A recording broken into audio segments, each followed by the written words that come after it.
안녕하십니까. 자, 이번 시간은 2022년 2회차 구조원리 기출문제 풀이하도록 하겠습니다. 61번 한론소화 설비의 수동식 기동장치 설치 기준으로 틀린 것은? 하고 물어봤네요. 수동식 기동장치, 가스계에서 수동식 기동장치는 RM으로 표현을 하죠. 리모트 매뉴얼로 표현을 하고요. 자, 이쪽에는 전원 표시 등이 LED가 하나 있고요. 그 다음에 이쪽에는 방출 표시 등이 하나가 이렇게 있어요. 이건 전원 표시 등, 이건 가스가 방출되면 불 들어오는 방출 표시 등 이렇게 있고, 여기에 이제 기동 스위치가 하나 있죠. 기동 스위치가 있고요. 그리고 그 옆에 뭐가 있어요? 비상 스위치가 있습니다. 비상 스위치. 이런 식으로 설치가 되어 있다. 일단 생긴 건 이렇게 생겼고요. 그리고 국소 방출 방식은 방호 대상물마다, 그렇죠, 국소는 어떠한 하나의 물체에다가 직접 대고 쏘는 거기 때문에 그 방호 대상물마다 RM을 설치를 합니다. 그리고 전역 방출 방식은 방호 구역, 어떠한 구역에 전체적으로 뿌리는 거는 그 방호 구역마다 하나씩 출입문 바깥에 설치를 하죠. 그랬을 때 맞고요. 그리고 기동장치 방출용 스위치는 음향경보장치와 개별적으로 얘를 누르면, 이걸 누르면 음향장치와 연동해서 누른과 동시에 사이렌 나갑니다. 사이렌 나가게 돼 있어요. 그래가지고 연동해야 된다. 이건 틀렸네요. 그리고 전기를 사용하는 기동장치는 전원 표시 등을 설치를 했고요. 그리고 얘는 바닥으로부터 높이 0.8에서 1.5m에 설치를 한다. 그렇습니다. 스위치들은 다 0.8에서 1.5죠. 얘는 답은 2번이 되겠네요. 자, 이렇게 수동기동장치의 설치 기준, 가스계는 거의 똑같습니다. 그리고 수동기동장치 부근에 소화약제 방출을 지연할 수 있는 비상스위치, 얘를 누르면 타이머가 멈추는 거죠. 지연장치, 타이머가 약 30초 정도 세팅이 되어 있어서 감지기 AB가 다 동작을 해도, 또는 얘를 눌러도 바로 나가는 게 아니고 지연 시간을 둔 다음에 나가는 거죠. 그랬을 때 사람들이 피난을 다 못했거나 그럴 때 얘를 눌러가지고 그 타이머를 지연시켜주는, 타이머를 멈춰주는 거예요. 그런 것이 비상스위치고요. 지금 얘기한 전역 방출 방식은 방호 구역마다, 국소 방출 방식은 방호 대상물마다 설치한다. 그런 게 있고, 지금 연동합니다. 뭐 이런 내용들이 쭉 있습니다. 62번 최저 사용 압력이 몇 메가파스칼을 초과할 때 고압 미분모 소화 설비로 분류하는가? 라고 물어봤죠. 자, 미분모 소화 설비 저압, 중압, 고압 이렇게 세 가지로 분류하는데, 고압은 3.5메가파스칼을 초과하면 고압으로 분류를 합니다. 우리 화재안전 기준에 보면 미분모의 정의가 이렇게 나와 있어요. 미분모의 정의를 보면 방출되는 물입자의 99%가 400 마이크로미터 이하로, 지름 물입자의 지름이 이렇게 재보니까 400 마이크로미터 이하예요. 99%. 거의 다 이거 이렇게 작다는 얘기죠. 자, 이만큼 숫자로 봤을 때 느낌이 안 오죠. 느낌이 안 옵니다. 400 곱하기 10의 마이너스 6승메타예요. 그럼 0.0000m인가요? 뭐 그 정도예요. 일반적으로 우리 물분무도 상당히 작은데, 물분무가 1000ml, 1mm죠. 1000 마이크로미터. 그런 거고, 스프링클러 물방울은 5000 마이크로미터 정도가 돼요. 그거보다 훨씬 작다는 얘기입니다. 그래가지고 얘는 아주 물분무보다도 더 작기 때문에, 물분무도 그 전기화재에도 저항성이 있죠. 그래서 A, B, C급 다 저항성이 있다. 그보다 더 작으니까 더 잘 된다. 그런 거고, 여기 분류는 이렇게 저압, 중압, 고압으로 이렇게 분류를 해놨어요. 저압은 보면 1.2메가파스칼 이하예요. 이게 무슨 기준이에요? 우리 배관용 그 일반 배관하고 압력 배관용 탄소광관, 일반 배관용 탄소광관을 구분하는 기준이 1.2메가파스칼이죠. 그리고 또 스프링클러에서 방출 압력은 0.1에서 1.2메가파스칼이잖아요. 자, 그 이하. 즉 스프링클러의 최고 방사압보다도 낮은 방사압으로 이렇게 작게 물방울을 깰 수 있는 거예요. 자, 이게 기술이에요. 이게 기술. 자, 이건 별것도 아니에요. 압력이 센 상태에서 압력을 엄청나게 세가지고 물방울 작게 만드는 거는 기술이 별거 아니라는 얘기죠. 잘 깨져요. 그런데 이렇게 고압으로 하면 뭐가 문제가 돼요? 펌프도 성능이 좋아야지, 배관도 더 압이 센 거 써야지, 뭐 부속도도 그렇지. 잘못하면 누설될 수 있고, 그렇기 때문에 진짜 기술은 이게 기술이다. 저압은 1.2, 고압은 3.5입니다. 3.5. 중압은 그 가운데고요. 당연히. 63번 피난기구의 설치 유지에 관한 사항으로 틀린 것은? 피난기구를 설치하는 계고부는 서로 동일 직선상에 위치할 것, 이렇게 되어 있네요. 이게 틀린 거죠. 자, 이렇게 건물이 있다라면 뭐 이렇게 층이 있어요. 이렇게 있다. 그럼 뭐 3층부터 설치를 했다. 이게 큰 건물 하나예요. 그럼 여기에 이 부분 창이 여러 개가 이렇게 있는데 뭐 창이 3개씩 이렇게 있다라고 한번 봐요. 이렇게 있는데 지금 동일 직선상이라는 건 피난기구를 여기 이렇게 설치한다는 얘기잖아요. 이렇게 설치하면 돼, 안 돼? 안 된다는 거예요. 왕관계 같은 걸 탈 때 밑에 이게 걸거쳐가지고 안 되는 거예요. 사람이 이 사람 내려오고 얘도 여기서 내려오고 얘도 여기서 내려오면서 밟고 어쩌고 저쩌고 하면 안 되니까 동일 직선상이 아닌 하나 여기 설치했으면 여긴 여기 설치하고 얘는 여기 설치하고 이렇게 내려오고 이렇게 내려와야 된다. 이런 얘기예요. 그래서 얘는 틀렸죠. 그리고 두 번째, 설치 장소에는 피난기구의 위치를 표시하는 발관식 또는 축광 표시 뭐 이런 거 설치해라. 맞고요. 그리고 피난기구는 소방 대상물의 기둥 바닥 보호, 기타 구조상 견고한 부분에 볼트 조립, 매입, 용접 이것도 맞아요. 이렇게 견고하게 설치한다. 그리고 피난기구는 계단, 피난구, 기타 피난시설로부터 적당한 거리에 있는 안전한 구조로 된 소활동상 유효한 계고부, 창문 같은 거, 그런데 높지 않은 거, 1.2m 이하인 거 그런 데에다 설치를 한다. 이런 얘기죠. 자, 이게 우리 교재에 보면 설치 기준이 이렇게 나와 있습니다. 이거 외에도 이건 공통 기준이고 공통 기준 외에도 각각의 기준들이 또 별도로 따로 다 있어요. 상당히 좀 어렵죠. 자, 일단 계고부는 사이즈는 0.5에서 1 그리고 높이는 1.2 이상 올라가면 안 돼요. 1.2 이하에 되는데 1.2 이상이면 발판을 설치해서 사람이 그쪽으로 들어갈 수 있게 구멍으로 이렇게 만들어라. 그리고 서로 동일 수직선상이 아니어야 된다. 이거 그럴 필요가 없는 그런 기구들은 뭐 예외한다 이런 얘기고요. 이런 내용들이 있습니다. 64번 케이블실에 전역 방출 방식의 이산화탄소 수화 설비를 설치하고 방호구역의 최적은 750세제곱미터, 계구부 면적은 3제곱미터이고 계구부에는 자동 폐쇄 장치가 설치되어 있지 않다. 이때 필요한 소화약자량을 구하시오 했습니다. 소화약자량은 구하는 방법. 자, 일단 이런 어떤 건물이 있다. 건물이 있는데 얘 최적이 가로 세로 높이가 해보니까 750세제곱미터다. 이건 최적 V가 되겠죠. 여기에 구멍이 하나 뚫려 있다. 구멍이 하나 뚫려 있어가지고 이게 계구부고 얘가 3제곱미터다. 여기에 이제 헤드가 달려 있는 거예요. 여러 개가 이제 뭐 달려 있겠죠. 달려가지고 쏘는 거야. 쫙 쏘는데 그 얼만큼 쏴야 되느냐 라고 하면 여기에서 쏘는 것들이 여기 1세제곱미터 1세제곱미터당 필요한 소화 약재량을 K1 값이라고 하고 근데 그것만 해가지고 이 전체에다가 1세제곱미터씩이니까 거기다 면적을 곱하면 전체 양이 되겠죠. 그런데 그것만 필요한 게 아니라 이 구멍이 있으면 구멍으로 빠져나가더라. 빠져나간 거를 플러스 해줘야 되는 거죠. 그게 계구부 가산량이라는 거예요. 그 계구부 가산량 1제곱미터당 계구부 가산량을 K2라고 얘기를 합니다. 그래가지고 구하는 공식 소화 약재량 킬로그램은 VK1 플러스 AK2 이렇게 되죠.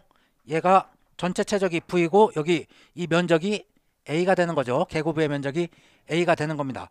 그래서 이 V는 당연히 최적, K1은 지금 설명한 이 어떤 공간 1세제곱미터당 필요한 약재량. 그래서 단위가 어떻게 돼요? 얘는 미터 3승이고 여기다 곱하기 얘는 미터 3승당 필요한 약재량 이렇게 되죠. 거기다 플러스 얘는 미터 제곱이 되고요. 거기다 곱하기 미터 제곱당 필요한 약재량 미터 제곱당 필요한 약재량 이렇게 되는 것이 식입니다. 그랬을 때 일단 대입을 시켜보면 얘는 750이 되겠죠. 750세제곱미터고 K1 값은 우리가 외워야 된다는 얘기예요. 외워야죠. 지금 케이블실이라고 얘기하고 있는데 이 케이블실 신부화재고요. 신부화재 때 이산화탄소 표 암기해야죠. 유체 받고 이렇게 해서 1.3, 1.2, 2, 2.7 이렇게 외우는 겁니다. 지금은 케이블실, 유압기기를 제외한 전기실 케이블실 그러니까 1.3이죠. 1세제곱미터당 필요한 약재량 K1 값이고 그건 1.3이 된다. 거기다 이게 전체 약재량이고 거기서 새 나가는 거를 보완해주는 이 계구부 가산량 계구부 사이즈는 3제곱미터고 여기에 계구부 가산량은 무조건 다 10이다. 신부화재에서는 10, 표면화재 5 이렇게 해서 계산기를 때려주는 거죠. 열심히 계산기를 때리고 나면 답은 1005가 되나요? 1005? 2번이 답이 되겠습니다. 자, 이 가스계 소화 설비에서는 VK1, AK2 자, 이게 주요 식이니까 반드시 암기를 해놔야 됩니다. 2차에 가면 많이 써야죠. 65번 다음 중 피난기구의 화재안전 기준에 따라 의료시설에 구조대를 설치해야 될 층은? 하고 물어봤네요. 이걸 뭐 전체적으로 못 내었더라도 일단 여기에 지금 보기에 보면 지하가 2개나 있어요. 지하에 설치하는 건 피난기구가 딱 2개밖에 없다고 그랬어요. 그 2개는 뭐였어요? 사트, 피난사다리, 피난용 트랩인데 여기에서 그것도 지하에서 피난사다리, 얘네는 왜 2개가 지하에 설치할 수 있는 거죠? 올라갈 수 있는 거예요. 나머지는 다 내려오는 거예요. 내려오는 것만 가능한데 피난사다리 타고 올라갈 수 있죠. 피난용 트랩, 이동식 계단 같은 거예요. 계단 타고 올라갈 수 있죠. 내려올 수도 있고. 그런데 그 중에서도 이 피난사다리는 멀쩡한 사람들만 쓸 수 있고 피난용 트랩은 그래도 덜 건강한 시원찮은 사람도 쓸 수 있더라 라는 겁니다. 그래, 의료시설에 지하면 피난용 트랩을 쓸 수가 있어요. 그런데 의료시설 구조대잖아. 구조대는 내려오는 것만 가능한 거죠. 내려오는 것만 가능하니까 지하는 일단 안 되는 거야. 구조대를 지하에 설치해 가지고 내려갈 데가 어디예요? 피난을 지하로 할 수는 없는 거잖아. 애초부터는 틀렸고 지상 1층 필요 없죠. 피난기구 자체가 필요 없잖아요. 설치하지 않아요. 그리고 여기에 이제 지상 3층은 구조대의 적응성이 있죠. 구조를 타고 내려오면 된다. 그래서 지상 3층이 되겠습니다. 자, 이거는 뭐 못 외웠더라도 느낌적으로 찍을 수 있어야 돼요. 잘 생각해서 찍어 봅니다. 자, 우리 지금 같은 경우에 지금 뭐 했어요? 의료시설이었죠? 의료시설의 3층 여기 교구 틈이 다승 이런 게 적응성이 있다라는 얘기예요. 그리고 금방 얘기했듯이 트랩하고 사다리하고 적응성이 있지만 몸이 안 좋은 사람들이죠. 몸이 안 좋은 사람들은 트랩만 적응성이 있다. 지하층. 그리고 여기 보면 여기는 멀쩡한 사람들이죠. 그리고 여기는 피난사다리하고 피난용 트랩이 다 적응성이 있다라는 얘기예요. 66번 화재안전기준상 물개통 소화설비 중 펌프의 성능시험에 사용되는 유량 측정 장치는 펌프 전격 토출량의 몇 프로 이상을 측정할 수 있어야 하는가, 이렇게 돼 있죠. 우리 펌프를 보면 이렇게 펌프가 있고 이쪽이 흡입축이고 여기에서 토출축에 보면 게이트 밸브, 체크 밸브, 그리고 펌프 토출축 개폐 밸브 이전에서 분기하여, 그 이전은 여기가 될 수도 있고 여기가 될 수도 있어요. 여기서 그냥 쉽게 분기하여 유량 측정 장치, 즉 유량계를 중심으로 해서 전관 직관부에는 개폐 밸브를, 후단 직관부에는 유량 조절 밸브를 설치한다. 이것이 뭐예요? 이게 펌프 성능 시험 배관이죠. 이렇게 설치를 해놓고 여기에서 자, 펌프 성능 시험을 하죠. 이게 양정 H가 되겠고요. 그리고 이게 유량 Q가 되죠. 그랬을 때 펌프 특성 곡선은 우하향 곡선으로 이렇게 그려집니다. 우상향 곡선, 만약에 이런 곡선으로 그려지면 뭐가 발생한다고 했어? 이거 맥동이 발생하죠. 맥동. 산 모양 곡선에서는 맥동이 발생하기 때문에 이렇게 발생을 해놓고 여기에서 전격 양정, 전격 유량, 이게 Q하고 전격 양정 H가 되는 거고요. 자, 얘를 잠그고 펌프 토출축 밸브를 잠그고 얘들 다 잠근 상태에서 펌프를 기동하면 유량은 빵이고 나갈 데가 없으니까 유량은 빵인 상태에서 압력은 쭉 올라가겠죠. 그때 올라가는 압력이 뭐라고 그랬어요? 이게 최저 압력이라고 그랬죠. 최저 압력은 140%, 전격 양정이 140% 이하여야 된다 라는 거고, 그리고 여기에서 이제 유량이 1.5Q, 전격 유량의 150%에서 운전할 때는 여기가 전격 양정의 65% 이상이어야 된다. 그때 양정은 전격 양정의 65%, 0.65H 이상이 되어야 된다 라는 것이 무슨 시험이에요? 얘는 최저 운전이고 얘는 무슨 운전? 최대 부하 운전이에요. 최대로 많이 흘린다는 얘기죠. 유량을 최대로 많이 흘렸을 때 여기로 이빠이 데스네죠. 이빠이. 자, 1.5배, 1.5Q를 흘렸을 때 이 유량계는 최소 1.5Q, 전격 양정이 150% 이상을 측정할 수 있어야 되는데 여유율까지 준다는 얘기예요. 여유율까지 줘가지고 얼마까지? 175%까지. 원래 흘러가는 건 최대 150%를 흘리는데 조금 더 흘릴 수도 있고 그런 거잖아요. 그렇기 때문에 여유를 줘가지고 175%까지 흘린다 라는 것이 유량계의 사이즈입니다. 유량계의 성능이에요. 여기 보면 지금 설명한 부분들이 여기 다 나와 있는 그런 부분이에요. 유량계는 175고요. 여기에 우리 최대 부하할 때는 150%를 흘린다 라는 겁니다. 150%를 흘렸을 때 65% 양정은 65% 이상이어야 된다 라는 것이 최대 부하 운전입니다. 최대 부하 운전 때문에 이게 175가 된 거예요. 그 이상 해야 되니까. 67번 다음 중 근린생활시설 지하층에 적응성이 있는避難기구는 지하층 나오죠. 지하층에 있는避難기구는 두 개라고 그랬어요. 사트,避難사다리하고避難용 트랩. 둘 중에 하나에 무조건 지하층이니까 그랬는데 사람들이 시원찮은 이런 의원, 적부론, 조산원 피난하기가 어려운 사람들이죠. 그런 사람들은 사다리 타고 올라가기가 힘들다. 그렇기 때문에 트랩만 적응성이 있다라는 겁니다. 지금 여기에는 트랩만 있으니까 뭐 당연히 트랩이죠. 사다리까지 같이 있다라면 생각해야지 또 생각을 해가지고 아픈 사람이냐 안 아픈 사람이냐 이걸 판단을 해야 된다라는 얘기예요. 지금은 여기는 뭐 판단할 것도 없다. 그냥 트랩밖에 없으니까. 68번 제헌설비 배출풍도 설치 기준 중 가로 안에 알맞은 것. 배출기 흡입측 풍도 안의 풍속은 자 이렇게 건물이 뭐 이렇게 있다. 이렇게 있어가지고 이쪽에는 흡입을 하고 이렇게 흡입하겠죠. 그리고 이쪽에서는 배출을 한다. 뭐 이렇게 해서 배출을 한다. 뭐 이렇게 생각을 해봐요. 그림이 시원찮죠? 마음에 안 드네요. 자 이렇게 펌프가 팬이 있고 여기서 빨아 당겨서 이렇게 나가는 거. 자 이게 배출측이에요. 이건 이거는 유입측이죠.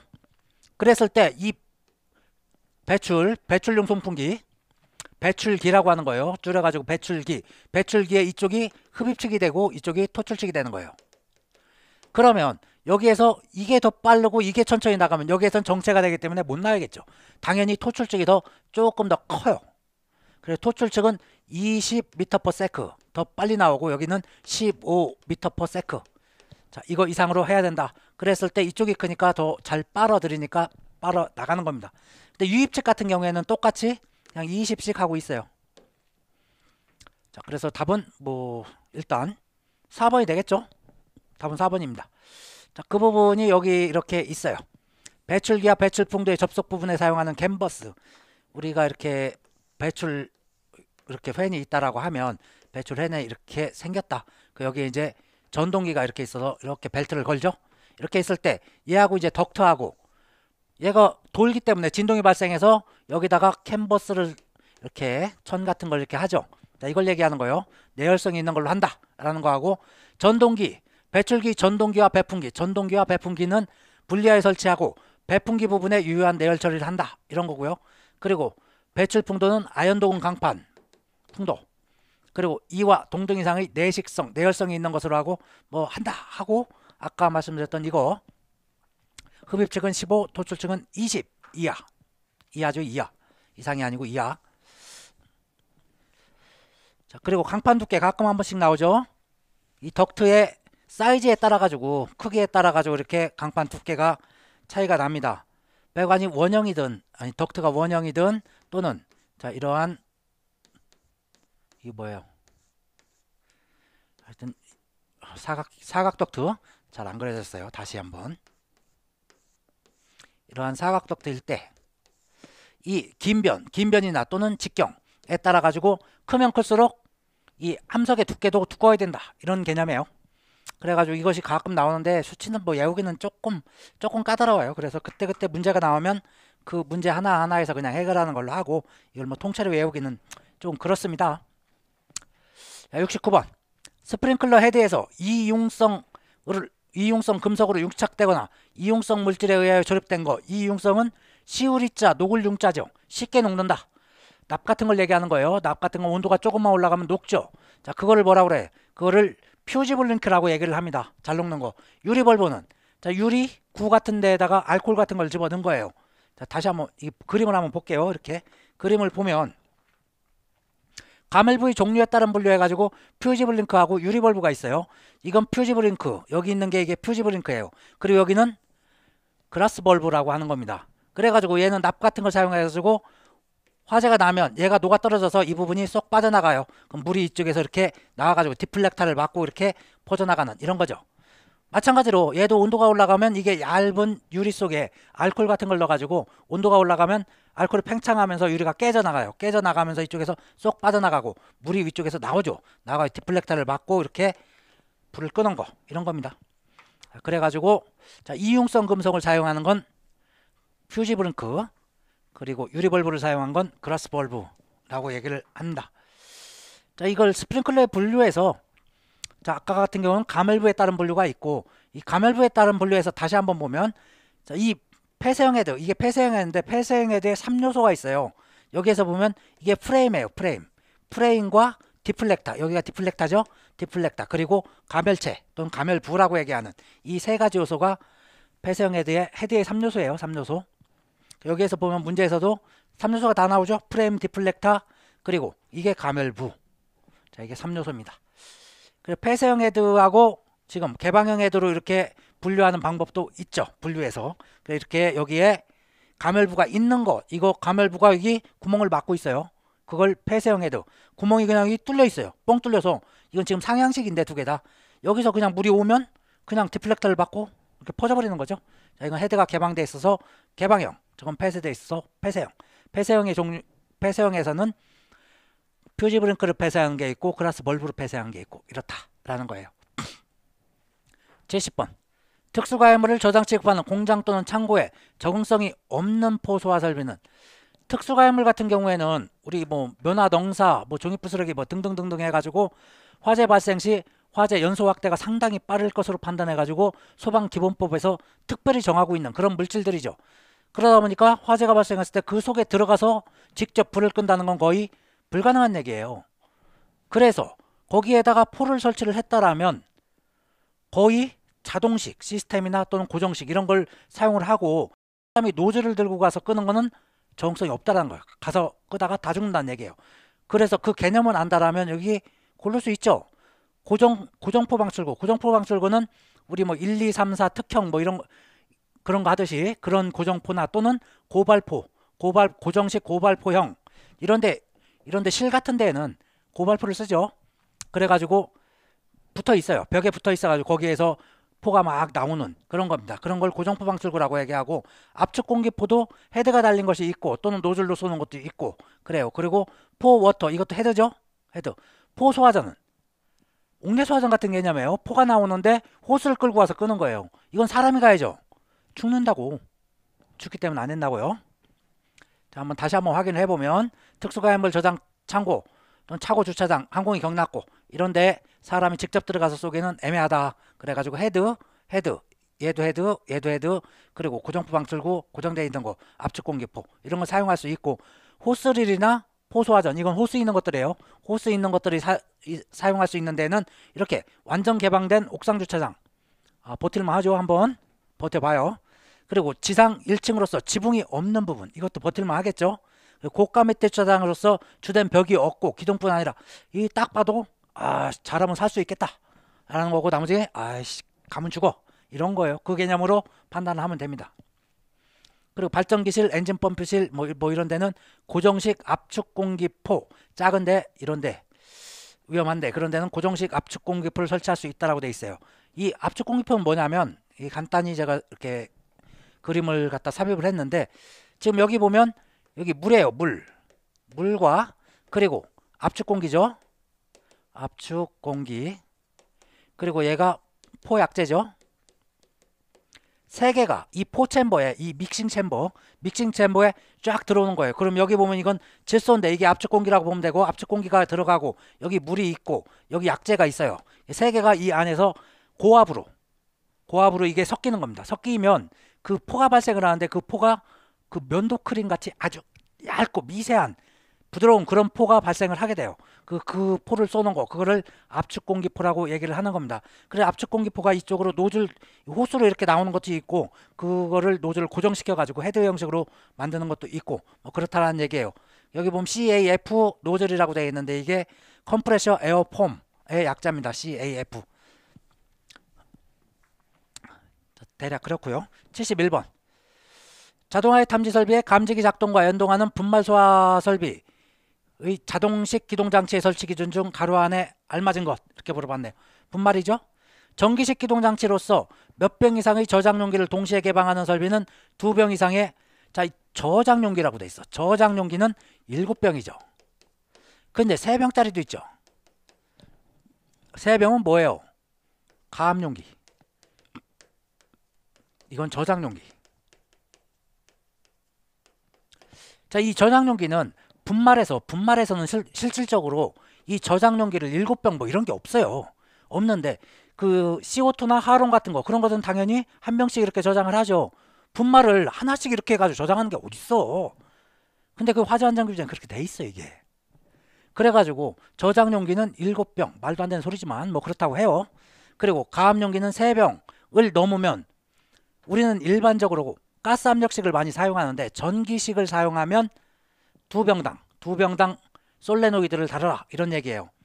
그리고 여기도 한번 보고 일단 가스 압력식 기동장치의 기동용기 및 해당 용기로 사용하는 밸브는 자 지금 기동용기를 얘기하고 있죠. 기동용기는 25메가파스칼 이상의 내압 시험 압력에 견뎌야 된다 라고 되어 있어요. 그럼 7병하고 25 이게 답인가요? 이렇게 되겠죠. 자 그런 내용들이 화재안전기준에 이렇게 쭉 있다라는 겁니다. 25하고 지금 7병 지금 분말이에요. 분말.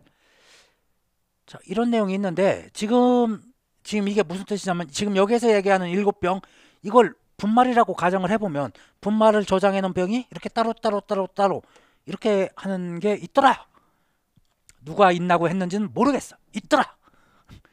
있으면 7병이 나오면 지금 얘는 가스 압력식이죠. 여기 기동가스가 있어서 이렇게 해가지고 터쳐주는 건데 이 기동가스가 없는 거 전기식일 때는 여기 7개가 나오면 여기 하나 뭐 7번째 뭐 하나 뭐 이렇게 해가지고 거기에 솔레노이드를 달아가지고 터쳐준다. 터치면 그 동관을 타고 가서 옆에 다 이렇게 터쳐줘서 나가는 거예요.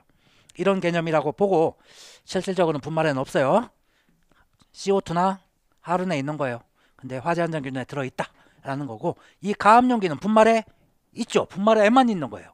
지금 이게 분말이에요. 여기 있는 분말 저장용기가 이렇게 있고 이때 자, 가스 압력식이나 이런 거에 의해 가지고 지금 가스 압력식 이렇게 터쳐서 이것이 가서 가압용기를 이렇게 터치는데 가스 압력식이 아니고 이것도 마찬가지로 이게 없고 바로 솔레노이드를 달았다. 그럼 가압용기가 하나 둘 세 개다. 그럼 여기 셋 이상이면 2개 이상의 솔레노이드를 달아가지고 전기시험을 봐서 빵 하고 터쳐주는 거예요. 자 그게 지금 가압용기입니다. 그게 여기 또 나오죠. 여기 나온 거야. 분말 소화약제의 가압용기에 대한 설명으로 틀린 것은 가압용 가스 용기를 3병 이상 설치할 경우에는 2개. 지금 금방 설명했던 그거죠. 전기식일 때. 가압용 가스 용기에는 2.5메가파스칼 이하의 압력에서 조정이 가능한 압력 조정기를 설치할 것. 자 여기에 보면 가압용기에서 나와가지고 압력 조정기가 이렇게 설치가 되죠. 그래가지고 이 압력 조정 이거 원래 가압가스는 15메가파스칼 정도가 압력을 저장해 있다가 나와가지고 그냥 다이렉트로 가가지고 분말 저장용기에다 때리면 너무 압이 세기 때문에 여기서 나갈 때 2.5 이하로 압을 낮춰가지고 가는 거예요. 가가지고 가압가스가 이쪽 분말 저장용기에 가서 분말하고 같이 섞이죠. 그렇게 된다.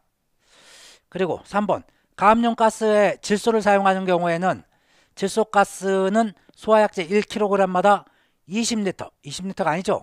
가압용은 1kg마다 여기에 분말 약제량을 저장을 하죠. VK1, AK2로 약제량을 계산을 했어요. 해가지고 계산을 해보니까 너 100kg다. 100kg이다. 라고 하면 이때 여기에 가압가스는 얼마 저장을 해야 되냐 이거잖아요. 그때 그 가압가스는 얼마다? 킬로그램당 리터, 몇 리터? 40리터. 이렇게 설치한다. 그러면 이렇게 되는 거죠. 그럼 킬로그램 지워지니까 4000리터를 저장을 해야 되는 거예요. 자, 그래서 가압식 같은 경우에는 질소 사용하면 40, 축압식은 10, 이산화탄소는 둘 다 20. 암기해줘. 많이 나오죠.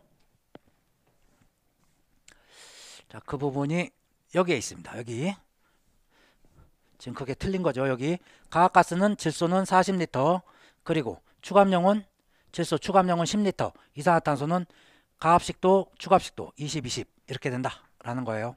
답은 몇 번이에요? 답은 이게 틀렸죠? 얘는 맞았죠? 질소 10 맞아요. 73번 화재 조기 진압용 스프링클러 설비의 가지배관 배열 중 천장 높이가 9.1에서 13.7 이하인 경우 가지배관 사이의 거리 기준으로 옳은 것은 자, 화재 조기 진압용 스프링클러는 어디에 설치를 해요? 높이 13.7 이하의 렉식 창고에 설치를 하죠. 그러면 최고 꼭대기에 달렸다는 얘기잖아요. 이게 최고 꼭대기에 자, 뭐 이렇게 교차 배관이 이렇게 있고 여기서 이제 가지 배관들이 쭉 이렇게 달렸다. 그러니까 이제 헤드들이 뭐 이렇게 달렸다고 할 때 얘하고 거리 이게 얼마냐 이런 건데 이게 최고 높이 달려 있으니까 제일 가까워야 되겠죠. 일단 높이 달리면 높이 달릴수록 물을 분사했을 때 밑 바닥까지 도달하는 양은 줄어들어요. 왜 그래? 열기류 같은 것들이 올라가면서 날리기 때문에. 그래서 위에 달면 위에 달수록 촘촘히 달아가지고 더 많은 양을 뿌려줘야 되는 거예요. 느낌은 그런 거잖아요. 제일 촘촘한 거 따져봐. 뭐 1번이죠 1번? 얘가 제일 촘촘하죠. 자, 이게 제일 촘촘합니다. 그러면 9.1 미만은 2.4에서 3.7입니다. 얘는 없는 거고 얘는 이건 헤드 한 개가 커버하는 면적이죠. 자, 1번 아니면 2번인 건데 더 촘촘한 게 위쪽이 더 촘촘하게 달아야 된다라는 거예요. 자, 우리 한번 기준을 보면 헤드 하나의 방호 면적 헤드 한 개 이게 제곱미터인데 이게 이렇게 나왔네. 헤드 한 개를 달면 6.0에서 9.3 얘가 이렇게 뿌려져 가지고 커버하는 이 면적 6에서 9.3 그리고 가지 배관 거리 9.1 미만은 2.4에 3.7이고요. 얘 더 올라가면 2.4에 3.1입니다. 더 촘촘해진다. 위쪽으로 가면 갈수록. 그 나머지는 한번 읽어보시기 바랍니다. 74번 포소화 설비에서 펌프 토출관에 압입기를 설치하여 자 압입기 나오면 뭐예요? 프레저 사이드 프로포셔널죠. 프레저 사이드 프로포셔널. 자 이거 프로포셔널들 잘 나오니까 2차 때도 나오고 하니까 잘 정리를 해 놓으셔야 돼요. 자 일단 펌프 프로포셔널은 뭐예요? 펌프 토출 측에서 다시 돌려가지고 흡입 측으로 돌린다 라는 거죠. 흡입 측이 키워드예요. 흡입 측이 아주 중요한 키워드고 농도 조절 밸브가 반드시 설치돼요. 농도 조절 밸브 흡입기 여기에서 흡입기는 이 혼합기를 얘기하는 겁니다. 이게 프로포셔널하죠. 이 혼합기가 프로포셔널하고 이 혼합기를 어디다 설치한다는 거예요. 토출측과 흡입측 사이에 설치를 해가지고 흡입측으로 돌려준다. 이 흡입측이라는 얘기가 나와야 돼요. 그것이 펌프 프로포셔널 또는 빨아준다 해서 석션 프로포셔널 흡입이 나오니까. 두 번째 프레저 프로포셔널. 프레저는 압력으로 뭔가를 밀고 있다는 얘기예요. 여기 벤츄리관을 설치를 했으면 벤츄리 작용에 의해서 빨아들이고 그것과 동시에 자, 이 압으로 여기에 있는 다이어프램들을 이 바깥쪽에서 밀어요. 밀으면 이 약재 탱크에 있는 약재가 쭈그라들면서 압력이 쭈그라들면서 이게 밀어 올리죠. 자, 그 두 가지가 있어요. 프레저 프로포셔널은 벤츄리 작용과 압입수에 대한 이 뭐라고 돼 있어요. 가압수의 압력 이게 두 가지가 다 들어있다. 이게 프로포셔널입니다. 프레저 프로포셔널. 세 번째 라인 프로포셔널. 라인 프로포셔널은 간단하죠. 벤츄리관 설치해서 벤츄리 작용 하나. 압이 떨어지면 여기 속도가 빨라지면 압력이 낮아져서 쭉 빨아 올리는 이런 벤츄리 작용입니다. 벤츄리 작용. 그 다음에 지금 문제로 나온 프레저 사이드 프로포셔널. 이런 식으로 압입용 펌프가 별도로 하나 더 설치가 돼요. 그래서 약재를 땡긴 다음에 밀어주는 그래서 이렇게 프로포셔널에서 섞어주는 그런 것이 프레저 사이드 프로포셔널입니다. 자, 네 가지 다 정확히 기억을 해주셔야 돼요.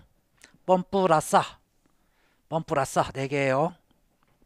펌프 프로포셔널, 프레저 프로포셔널, 라인 프로포셔널, 프레저 사이드 프로포셔널에서 펌프 라싸입니다. 2차에 가면 쓰기도 하고 해야 돼요. 75번 스프링클러 설비 배관 내 사용 압력이 몇 메가파스칼 이상일 때 압력 배관용 탄소 강관을 사용하는가. 1.2 메가파스칼을 기준으로 해가지고 배관용 탄소 강관과 압력 배관용 탄소 강관을 나누죠. 1.2가 기준이 됩니다. 그래가지고 1.2 이하에 1.2 미만에 설치할 수 있는 그런 배관 가끔 물어보죠. 이것도 2차에서 가끔 물어보고요. 뭐예요? 베이스덕. 자, 얘네들. 자, 기본은 배관용 탄소강관. 그리고 여기는 압력 배관용 탄소강관이죠. 1.1을 초과하면. 배관용 탄소강관. 이음에 없는 동 및 구리 및 구리약 공간. 자, 이건 습식만 해당되고요. 그 다음에 3번 배관용 스테인레스 강관 또는 일반 배관용 스테인레스 강관 뭐 똑같은 얘기고요. 그리고 덕타일 주철관 이런 것들은 1.2 미만을 사용할 수 있다. 베이스덕. 76번 연소 방지 설비 전용 헤드를 사용할 때 배관 구경이 65mm인 경우 하나의 배관에 부착할 수 있는 헤드 개수. 자, 이거는 연소 방지 설비나 연결 살수나 거의 비슷하죠.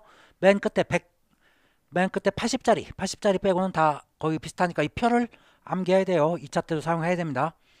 자, 이 표를 보면 이렇게 돼 있죠. 구경은 32부터 시작합니다. 연결사수나 연소방지 둘 다 32, 그 다음에 40, 50, 65, 80까지. 자, 이렇게 5가지예요. 그리고서 1, 2, 3, 4에서 5. 여기 6 이상은 연소방지. 연결사수는 6에서 10 이렇게 돼 있죠. 그럼 지금은 65를 물어봤으니까 최대 설치 구경은 개수는 5개 이렇게 되고요.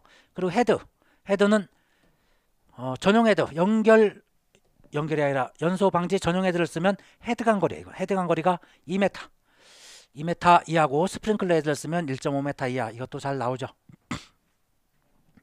77번 지하구의 통합감시시설 설치 기준으로 틀린 것은, 지하구의 통합감시시설이라는 것은 지하구에 화재가 났을 때 소방서에 연락이 되는 그런 것을 통합감시시설이라고 얘기를 합니다. 그래서 소방관서와 지하구의 통제실 간 화재 등 소화 활동과 관련된 정보를 상시 교환할 수 있는 정보통신망을 구축할 것. 자, 목적이 이거니까 당연하죠. 2번 수신기는 방제실과 공동구 입구 및 영소 방지 설비 송수구가 설치된 장소에 설치할 것. 수신기는 지하구 통제실에 설치합니다. 이렇게 복잡하게 돼 있지 않고요. 그리고 정보통신망은 광케이블 또는 이와 유사한 성능을 가진 선로일 것. 맞고요. 수신기는 화재신호, 경보, 발화지점 등 수신기에 표시되는 정보가 기준에 적합한 방식으로 119 상황실에 있는 관할 소방관서의 정보통신장치에 표시되도록 할 것. 맞죠? 맞습니다. 그래서 틀린 건 뭐예요? 수신기의 위치입니다. 수신기의 위치는 한번 볼까요? 여기 보면 수신기는 지하구의 통제실에 설치하되 이렇게 깔끔하게 떨어집니다. 지하구의 통제실이에요. 지저분한 뭐가 없어요. 78번 소화용수 설비에 설치하는 채수구는 지면으로부터 높이 기준. 채수구는 소방차가 물을 받아가는 거죠. 자, 그래가지고 이 채수구 같은 경우에는 나사식으로 되어 있다고 그랬어요. 나사식. 자, 이렇게 채수구가 이렇게 있다, 이렇게 있다라고 하면 얘는 이렇게 나사식으로 되어 있는 거예요. 그래서 호스를 낄 때 바깥쪽에서 이렇게 껴요. 이 나사가 나 있는 것은 물이 나가는 애예요. 방수구나 채수구예요. 이 나사가 속에 나 있는 거 이렇게 있는데 나사가 안쪽에 이렇게 나 있는 거, 얘는 뭐예요? 이건 송수구죠. 송수구는 보낼 송자 뜨는 거잖아요. 보낼 송자. 이건 방출할 때 할 때 방수구 또는 채수구. 앞나사, 이 송수구는 앞나사가 나 있는 겁니다. 그래서 호스를 낄 때 바깥 나사가 있는 것을 이 안쪽에 이렇게 껴가지고 보내주는 거예요. 그래서 보낼 송자, 이건 앞놈, 얘는 순놈, 이런 겁니다. 어쨌든 채수구는 그래서 방수구하고 높이가 똑같아요. 어떤 방수구? 연결종수관 방수구 0.5에서 1, 채수구도 0.5에서 1 이렇죠. 물론 송수구도 0.5에서 1이죠. 송수구도 0.5에서 1, 이런 건 0.5에서 1이고 옥내소화전 방수구는 1.5 이하고요. 0.5에서 1. 채수계 설치 기준 한번 볼까요? 채수계 구경은 65mm 이상. 자, 소방대가 쓰는 것들은 다 65죠. 65. 호수가 65니까. 그리고 높이는 0.5에서 1 이하고요. 그리고 채수계 수는 우리가 저수조나 이런 저수량을 구할 때 그 시계에 의해서 구하죠. 구해가지고 그 양에 따라서 저수량, 저수한 저수량에 따라 가지고 채수계 개수가 이렇게 틀어진다. 이것도 잘 나오니까 기억을 해야 됩니다. 2, 4에서 100 이상. 그래서 3개. 그리고 이것도 잘 나오죠. 소화수조가 옥상 또는 옥탑 부분에 위층에 이렇게 설치해가지고 여기 설치해서 이렇게 내려놨어요. 내려놨으면 소방차가 와서 물을 자연압으로 받아야 되는데 그때 압은 얼마가 돼야 된다? 0.15 메가파스칼 이상이 돼야 된다 라는 거죠. 즉 한 15m 정도 이상이 되어야 된다, 이런 얘기예요. 0.15 메가파스칼. 79번 다음은 물분무 소화 설비 수원 저수량이다. 가로 안에 들어갈 내용으로 옳은 것은, 물분무도 상당히 많이 나와요. 특착해절콘 해가지고 많이 나왔어요. 지금은 특수가연물이니까 10이죠. 10LPM. 자, 우리 표를 이렇게 놨죠. 특착해절콘 해가지고 10, 20, 1, 2니까 1, 2, 10 이렇게 했어요. 펌프 토출량은 여기까지. RQ1 수원해양은 RQ1T, T까지 이렇게 되는 거죠. 자, 숫자는 다 똑같아요. T는 다 20으로 정해져 있는 거고요. 20분 이상 쏠 수 있는 그런 양으로 저장해야 된다라는 거고, 이 Q1 값은 다 똑같죠. 왼쪽하고 오른쪽하고 똑같아요. 자, 특수가연물이 아니라 물분무 1차, 2차 다 많이 나오니까 꼭 기억을 합니다. 80번. 재건설비 설치 장소의 재용구역 구획 기준으로 틀린 것은 재용구역의 구획 천상통 602 이렇게 했다고 그랬어. 저는 재용구역은 1000제곱미터 이하 맞죠? 상호 재용구역 여긴 없네요. 통로상 재용구역은 길이가 60m를 초과하지 아니할 것 이것도 맞고요. 6. 하나의 재용구역은 60m 원에 들어갈 것 맞고 2. 하나의 재용구역은 둘리상층이죠. 이 둘리상 이게 틀렸네요. 둘리상층에 미치지 아니해야 된다. 그래서 이것도 재용구역 많이 나오는 거예요. 아주 중요한 거죠. 2차에서도 뭐 써야 되고 그래요. 상당히 많이 나오니까 꼭 기억을 합니다. 저는 천상통 602 뭐 이렇게 외웠다고 그랬어요. 아주 무식하게 외운 거죠. 무식하게 외우든 뭐 좋게 외우든 그건 뭐 여러분들 취향에 따라서 머리를 따서 외우시고요. 꼭 외워야 된다는 얘기입니다. 제 말은. 자, 이렇게 해가지고 우리 기계 구조 원리를 해봤는데 기계 구조 원리는 뭐 그냥 평이하죠. 이 정도면 다 나오던 문제들이 대부분 나온 거예요. 자, 이 정도는 할 수 있어야 된다고 보고요. 조금 더 열심히 해주시고 다음 시간에 또 뵐게요. 수고하셨습니다.